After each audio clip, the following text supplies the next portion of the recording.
The phone rings at 6 a.m. On the other end, a voice is shaking. Something's wrong with the fund. The numbers, they don't add up. Within hours, federal agents are pulling files. Bankers who trusted this man for 20 years are suddenly asking each other the same question. How did we miss this? Lawyers who reviewed his paperwork, regulators who audited his books, even the FBI who had looked into him once before and walked away satisfied. All of them fooled. So how does one man deceive the very people trained to catch liars? To answer that, we have to go back to the beginning, back to before anyone suspected a thing. Long before the collapse, he was just a name people trusted. Soft-spoken, well-dressed, the kind of man who remembered your kids' names and always picked up the check at dinner. He wasn't flashy, that was the point. Flashy people get questioned. Quiet, steady people get trusted. He'd spent years building a reputation in the financial world, attending the right events, shaking the right hands, doing small favors that cost him little, but earned him a lot of goodwill. When he finally launched his investment fund, it didn't feel like a pitch. It felt like an invitation, something exclusive, something you had to be let into, not sold on. He promised steady returns, not wild, unbelievable numbers, but just enough to sound realistic, enough to make you think, this isn't too good to be true. This is just smart investing. And that single decision, to be modest instead of greedy, would let this scheme survive far longer than almost anyone could have imagined. At first, the money moved exactly the way it was supposed to. Early investors got their returns, right on schedule. Word spread quietly, the way trust always does. One dinner conversation, one golf course tip, one relative vouching for another. Soon, it wasn't just individuals. Banks began referring clients. Attorneys reviewed his contracts and signed off. Institutions that were supposed to be careful, skeptical, thorough, they all looked at his fund and saw nothing out of place.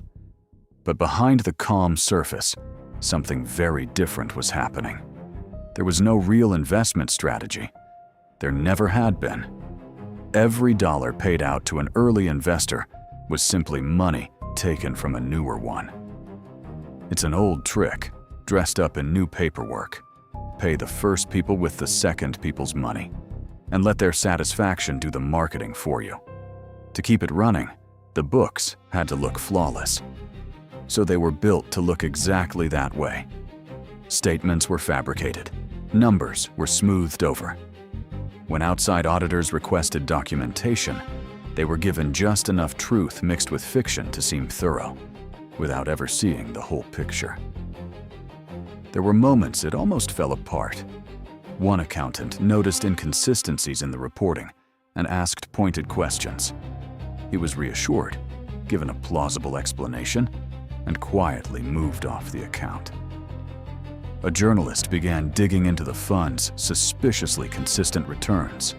No losing quarters, ever, in any market condition. But without hard evidence, the story stalled and was never published. Regulators reviewed the fund not once, but multiple times over the years. Each time, the paperwork was checked out. Each time, they moved on to other cases, other priorities, other frauds that seemed more urgent.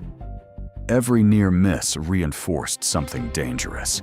The belief that if this many smart, trained professionals had looked and found nothing wrong, maybe there really was nothing wrong. That's the quiet engine that powers every long-running scheme. Not just the lies the con artist tells, but the reluctance of everyone around him to be the one who says, "Wait, something feels off here." Nobody wants to be the person who insults a friend, offends a client, or embarrasses themselves by raising an alarm that turns out to be nothing. So the fund grew. Millions became tens of millions, then more. Retirees handed over their life savings.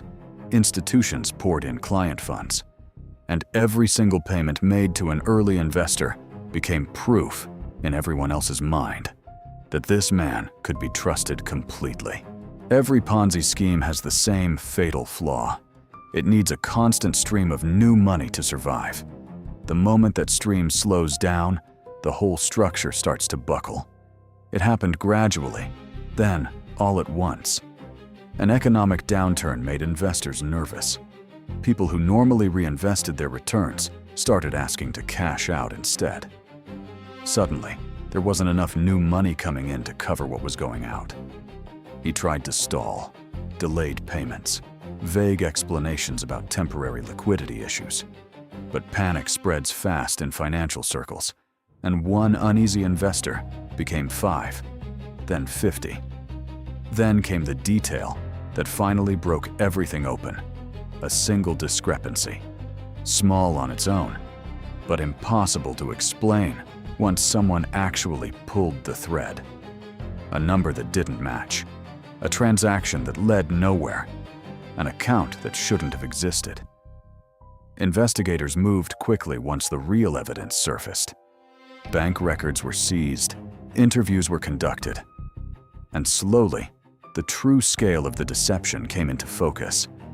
The final numbers were staggering. Hundreds of millions of dollars, thousands of investors, and a fraud that had quietly operated for decades, hidden in plain sight, inside some of the most trusted institutions in finance. Here's the uncomfortable truth about this story. The scheme didn't survive for decades because it was brilliant. It survived because it was patient, because it looked ordinary, because it never asked anyone to believe in something extraordinary, just something steady, dependable, and quiet enough to avoid attention. And it survived because so many people, bankers, lawyers, regulators, everyday investors, chose comfort over doubt, trust over verification, silence over the risk of asking an awkward question. That's really the lesson here. Fraud on this scale rarely hides behind smoke and mirrors. Most of the time it hides behind normalcy and the simple human reluctance to be the one who speaks up first. The next time something looks too smooth, too consistent, too perfectly reliable, maybe that's exactly the moment to ask the question everyone else is too afraid to ask. Subscribe to this channel for more unsolved financial scandals.